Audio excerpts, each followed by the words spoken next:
So, the story of The Last of Us has been written for a long time before the TV series.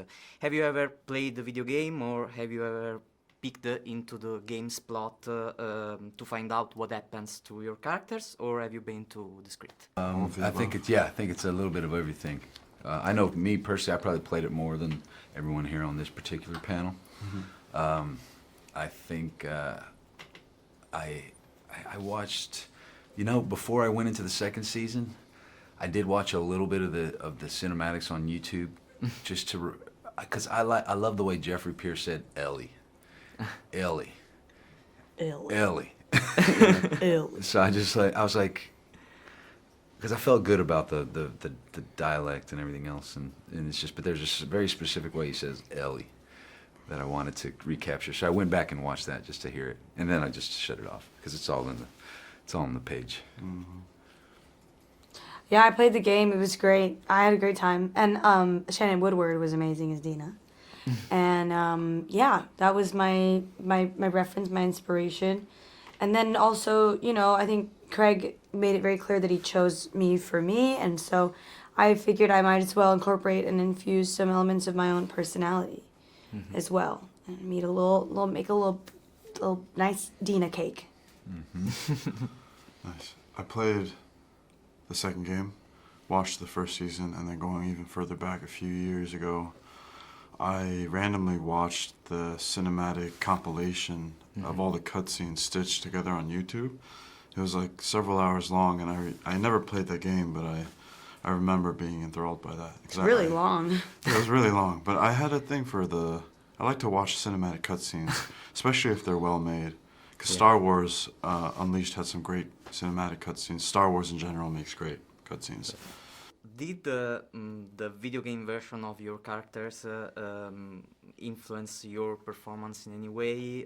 What suggestions did you receive to portray your characters? I think it's the same as the approach with any role is, prepare as well as you can, and then throw out your homework, ball it up and throw it in the bin, and then just live there and see what happens.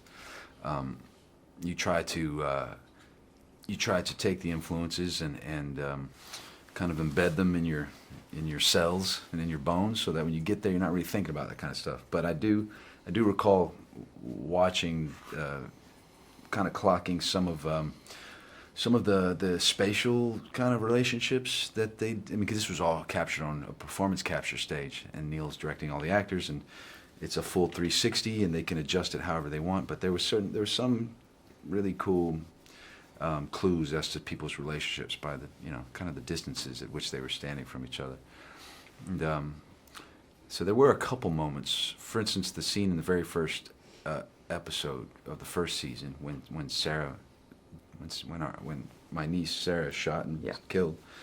The way that Tommy approaches that, and when Joel and his daughter are sitting there on the ground, was very important, and I thought that there was something pretty specific to what happened on the PCAP stage that I think worked well in live action as well. So little things like that. Apparently, they didn't want anyone playing the game or watching it or anything.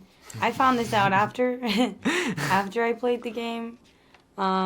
She acts like she wouldn't have broken the rules otherwise. She probably still would have done it if they told her. If you tell me not to do something, I will do it. But I like to believe in this hypothetical situation that I wouldn't have. Honestly, I don't know. It's like everyone has their own approach. Everyone has their own process, and we'd all be the same actor if we did have the same approach. Right. Yeah. Craig. I told Craig I played the game right before our meeting, and he told me he wished I hadn't. A lot of the writing informs the character, and so Craig. Yeah, and Stephen Chang, who played the original Jesse, added a really cool swagger and a cool vibe, but I think the show kind of bolstered his intentions and more of his character, so... Fleshed him out. Yeah, fleshed him out. Literally. Thank you. Yes. Dina is very important for Ellie's growth. How did you deal with the emotional and also symbolic weight of this role? Well, I was hoping it wouldn't crush me, because it was a really long time to be filming something and be one character and then also I was filming Superman at the same time, so I wanted to stay in her psyche, and you know, sometimes I voluntarily do a little accidental method acting, and but this was great because, you know, I think Craig pulled a lot from our personalities with each of our characters, Yeah. and that was sort of the happy medium that he found in bringing them to life. But the weight that I felt was always alleviated by Bella. Bella was always there to support me, have my back, champion for me. I championed for Bella. I mean, we would cry together. We went through so many things together, and I think we're bonded for life. And my next question is how was working with Pedro Pascal and Bella Ramsey? Are there any special moments from the set that you can share? Bella's usually pretty locked in, and Pedro's the kind to just float like the wind, and then, you know, they say sound, speed, call action, and then he just immediately locks in. But yeah, it's fun. They're both very different people, but when you see them together, they've meshed so well over these last 3-4 years, you know. Yeah. A lot of laughter. A lot of laughter when they're there. A lot of giggling. Yeah. Lots of giggles. Gabriel, if you tell me more, have you felt an evolution from season 1 in the way you play Tommy? I think in the writing you realize that he can't really be as kind of loosey-goosey with his. He can't be really laissez-faire about his life and his attitude. He has a lot of people to take care of. He's the first gentleman of Jackson. His wife is a very important person. Yeah. And he carries her handbag and her rifle. And her rifle, that's so good. Her handbag and her And rifle. he'll put the pistol in the purse and just hold it for her. He'll reload for her. But Yes. yeah, get yourself a husband that'll hide the biscuit in your purse for you. Yes. But yeah, no, And he's steal the he's a salsa. father, you know, and he's much Yeah. more mature and he's got a lot on his plate, and he's handling it pretty well. Your It's kid kinda- actually looks like you. Like What's that? your kid Benji in the show. yeah. Like he actually looks like the combination of them two. That casting was perfect. He got my height. Yeah. Ezra Agbondesi, the big young kid. actor. He was big. He's supposed to be 5 years old. he was bribed to act with Legos. Oh yeah. No, I bought his love. And but I could tell. I knew what he was into. He's Yeah. gonna be an engineer, and he loves. And I took him to the art department. And I showed him around so he can get inspired by what we were That's doing. so sweet. Because as a kid, you know, he probably didn't know the scope of it.